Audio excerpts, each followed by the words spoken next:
วัสดีครับพบกับพวกเรานะครับ Say I Do It Myself or Ourselves actually วันนี้นะครับเราจะพาทุกคนชม DIY project แรกของพวกเรานะครับหลังจากที่เราได้พาทัวร์บ้านเท้าความก่อนเลยคือจากตอนที่พาทัวร์บ้านจนถึงวันนี้เนี่ยเราได้มีการจ้าง professional มาทาสีภายในนะครับเพราะว่าเราต้องการเข้าอยู่เลยแล้วก็ professional เขาจะทำงานได้เร็วกว่าเราแล้วก็เป็นงานที่ค่อนข้างใหญ่หลังจากที่ทาสีเสร็จแล้วเนี่ยเราก็เล็งเห็นแล้วว่าตรงมัดรูมเนี่ยน่าจะต้องมีการ improve ซะหน่อยเพราะว่าเพื่อนๆจะเห็นได้ว่าตรงวอลนะคะมันจะเป็นสีขาวตรงแคบิเนตที่ถูกบิวต์อินมาแล้วค่ะมันจะเป็นสีครีมและทีนี้เรามีตู้รองเท้าที่เป็นสีเทาเข้มแล้วก็เลยคิดว่าตรงแคบิเนตนะคะควรจะถูกอัปเกรดให้เป็นสีเข้มเพื่อจะได้เข้ากับพวกเฟอร์นิเจอร์ที่เรามีอยู่แต่ทั้งนี้ทั้งนั้นการเพ้นท์แคบิเนตเนี่ยค่ะมันจะมีขั้นตอนที่ค่อนข้างซับซ้อนแล้วก็ยุ่งยากกว่าการเพ้นท์วอลปกติทั่วไปแต่รับรองได้ค่ะว่าผลที่ออกมานะคะจะน่าภูมิใจแล้วก็สวยแน่นอนค่ะ wow. จะเป็นยังไงนั้นเราไปดูกันเลยค่ะ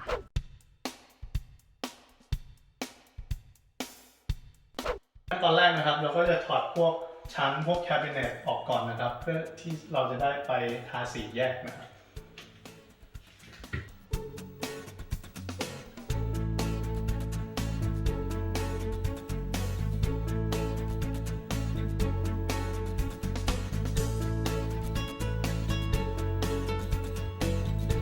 พอถอดออกมาเรียบร้อยแล้วเราก็จะเก็บชิ้นส่วนที่ถอดออกมาแล้วอยู่ในซิปล็อกนะครับจะได้ไม่หายแล้วก็เก็บไว้ด้วยกัน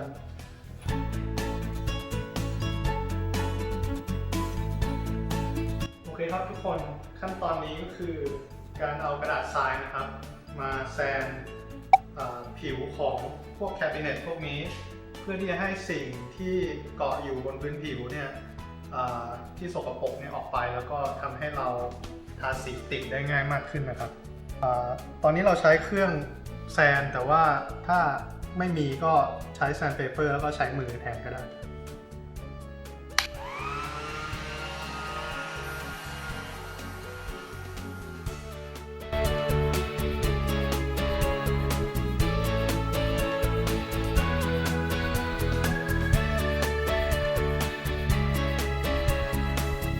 ทำทั้ง2ด้านนะครับพอเราทำเสร็จด้านแรกเราก็ใช้ผ้าหมาดเช็ด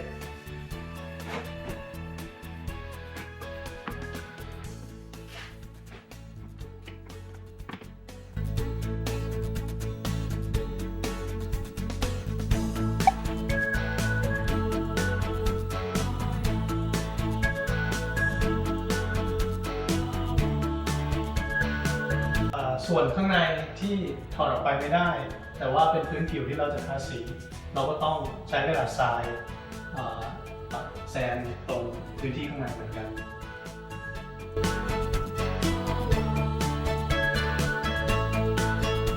ขั้นตอนต่อไปนะครับเราก็จะลงพรามเมอร์กันพรามเมอร์เนี่ยก็จะเป็นตัวรองพื้นเพื่อที่จะให้สีที่จะทาจริงๆเนี่ยติดได้ง่ายขึ้นนะครับวันนี้พรามเมอร์ของเราเป็น shellac base นะครับ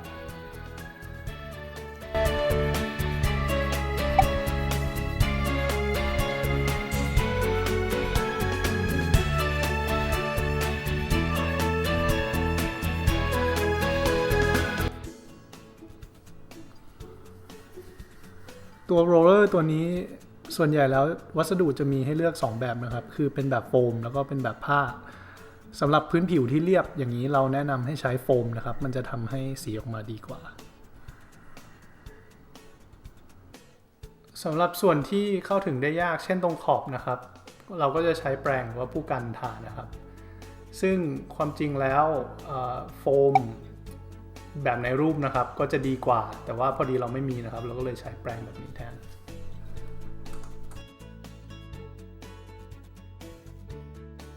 ตอนนี้โค้ดแรกเสร็จแล้วเราจะทิ้งไว้45นาทีหลังจากนั้นเราก็จะมีการใช้กระดาษทรายนะครับแซนอีกรอบแล้วก็ลงพรามเมอร์อีกครั้งหนึ่งเป็นโค้ดที่2และตอนนี้เราก็จะเข้าไปข้างในไปทำงานข้างในกันนะครับก่อนทาสีนะครับสิ่งสำคัญเลยก็คือการติด masking tape นะครับจะช่วยให้ตอนเราทาสีเนี่ยมันไม่ไปเปื้อนผนังข้างๆนะครับ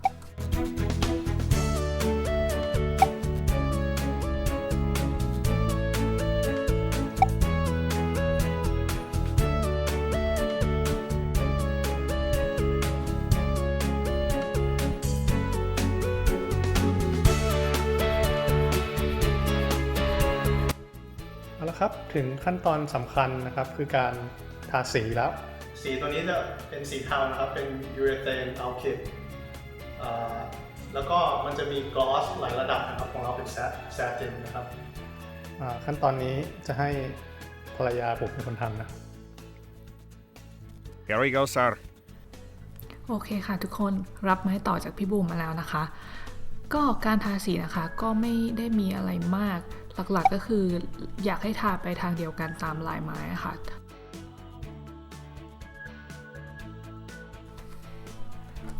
ในส่วนของงานด้านในนะคะมันถูกบิวอินมาให้ติดกับตัวผนังเพราะฉะนั้นเราจะใช้แปรงนะคะทาตรงขอบทั้งหมดก่อนแล้วจากนั้นก็ใช้ตัวโรลเลอร์นะคะทาปิดทั้งหมดในส่วนที่เหลือนะคะอีกอย่างนะคะจะเห็นได้ว่าตรงแพนเนลนะคะมันจะมีร่องไม้ตัวโรลเลอร์นะคะจะเข้าไม่ถึงเราต้องใช้แปรงในการทาปิดตรงร่องค่ะทุกคนเวลาทาสีรอบแรกนะคะมันก็อาจจะยังดูไม่สม่ำเสมอดูบอบช้ำนะคะไม่ต้องตกใจไปนะคะเวลาโค้ด2อะค่ะมันจะทำให้เรียบเนียนเองโอเคค่ะระหว่างที่รอสีด้านในบ้านแห้งนะคะเราก็จะมาพ่นสีของตัวฮุกกันค่ะนี่แล้วเราก็จะพ่นสีมันเป็นสีทองอันนี้นะคะเป็นทองเมทัลลิกและนี่นะคะก็คือเชลเตอร์สำหรับพ่นสีของเรานะคะทำมาจากกล่องลังธรรมดานะคะแต่ว่าใช้งานได้ดีเวอร์ค่ะ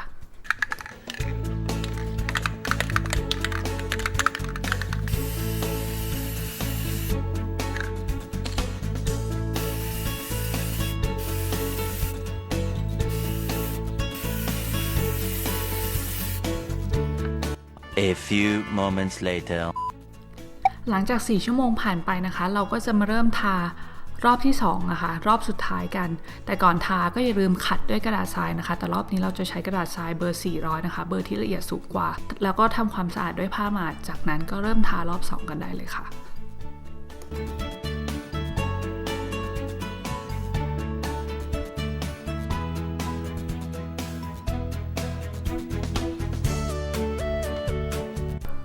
ค่ะทุกคนพอจะเริ่มเห็นกันใช่ไหมคะว่าเวลาทารอบ2ไปแล้วค่ะสีมันก็จะดูเรียบเนียนมากยิ่งขึ้นนะคะ ก็จะบอกว่าขั้นตอนมันอาจจะดูเยอะนิดนึงแล้วก็เสียเวลาแต่ว่าผลลัพธ์ที่ได้ออกมานะคะก็น่าภูมิใจมากๆเลยค่ะอีกนิดนะคะทุกคนใกล้จะเสร็จแล้วค่ะสำหรับขั้นตอนการทาสีหลังจากที่เราปล่อยให้สีนะคะแห้งประมาณนึงไม่ต้องให้แห้งสนิทนะคะเราก็จะดึงตัว masking tape เราเนี่ยออกเราจะไม่ดึงตัวเทปเนี่ยออกตอนที่สีแห้งสนิทเพราะว่ามันจะดึงตัวสีเทาเราออกมาด้วยแล้วถ้าเกิดว่าสีที่เราทานะคะมันเลยออกมาเลอะตรงผนังเราก็จะใช้สีที่เป็นสีเดียวกับผนังนะคะใช้ผู้กันเล็กๆแต้มเพื่อให้ขอบมันคมชัดมากยิ่งขึ้นค่ะ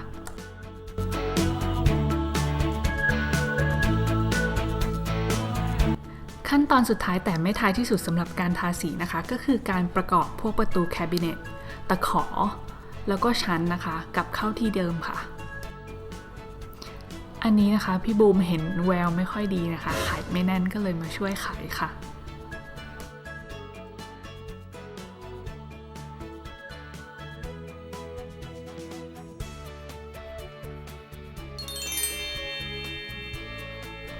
เป็นไงคะทุกคน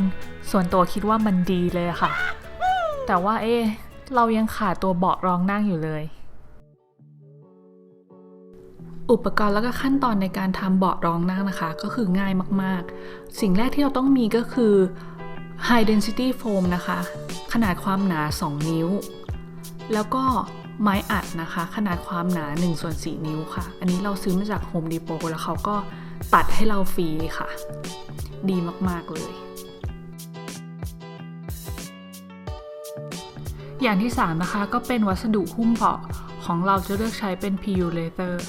อย่างที่4ก็คือปืนแม็กอันใหญ่อย่างที่5ก็คือเชลฟ์ไลเนอร์ไว้วางกันเลื่อนและอย่างสุดท้ายคือสเปรย์กาวค่ะเรามาลงมือทำกันเลยดีกว่านะคะขั้นตอนแรกเราก็จะตัดโฟมให้ได้ขนาดที่เราต้องการหลังจากนั้นนะคะเราก็จะแรปหรือห่อตัวโฟมกับไม้เข้าด้วยกันนะคะด้วยผ้าหนังของเรานะคะ วิธีการแรปนะคะก็ง่ายนิดเดียวค่ะใช้ตัว Mac นะคะยิงเข้าไปรอบๆไม้เลยค่ะแต่ที่สำคัญนะคะต้อง make sure ว่าตัวผ้าหนังเนี่ยค่ะตึงรอบทิศทางเลยและนี่นะคะก็คือหน้าตาเบาะรองนั่งของเราแต่ยังไม่หมดเท่านี้เพราะว่าเราจะติดตัวกันเลื่อนนะคะไว้ที่ทางด้านหลังไอ้ขั้นตอนนี้ค่ะเป็น optional ก็คือทำก็ได้ไม่ทำก็ได้แต่ว่าที่เราเลือกทำก็เพราะว่าเราไม่อยากให้เบาะของเราเลื่อนเวลาใช้งานแล้วก็ไม่อยากให้ไม้ค่ะสัมผัสกับตัวเบนช์ที่เราเพิ่งทาสีไปโดยตรง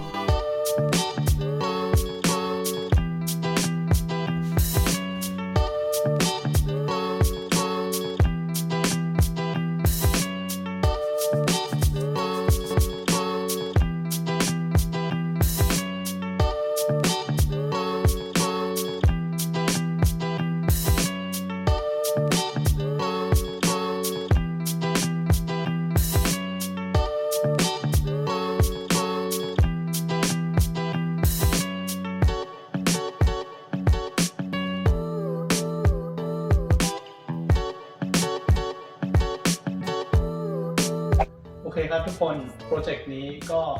สำเร็จไปได้ด้วยดีนะครับสำหรับพวกเรา2คนเนี่ยที่เป็นมือสมัครเล่นแล้วก็รู้สึกภูมิใจมากๆเลยแล้วก็เรื่องราคาเป็นยังไงบ้างราคานะคะสำหรับสีเทาที่เราทานะคะรวมพรามเมอร์โรลเลอร์แล้วก็แซนด์เพเปอร์เราจ่ายไปทั้งหมดประมาณ60เหรียญแต่ว่าถ้าเราจ้าง professional นะคะจากที่เรา research มาโปรเจกต์ประมาณนี้ค่ะมันจะตกอยู่ที่ประมาณ500ถึง600เหรียญมันก็แปลว่าเราประหยัดได้ประมาณเกือบ10เท่าเลยส่วนตัวเบาะรองนั่งเนี่ยนะคะเนื่องจากเราเลือกวัสดุที่เป็นตัวหนัง PU นะคะถ้าเราไปสั่งตามเว็บออนไลน์ที่เป็น Customize Cushion เนี่ยนะคะเราจะต้องเสียประมาณ180ถึง200ดอลลาร์ขึ้นไปแต่ว่าเจ้าตัวเนี้ยเราจ่ายไปทั้งหมดประมาณ80ดอลลาร์ขอบคุณทุกคนนะครับที่ชมมาจนถึงตอนนี้แล้วก็ฝากกดไลค์กดติดตามพวกเราด้วยนะครับคลิปต่อไปเราจะทำอะไรน่าจะปล่อยเร็วๆนี้เหมือนกันฝากติดตามชมด้วยขอบคุณครับขอบคุณค่ะบ๊ายบาย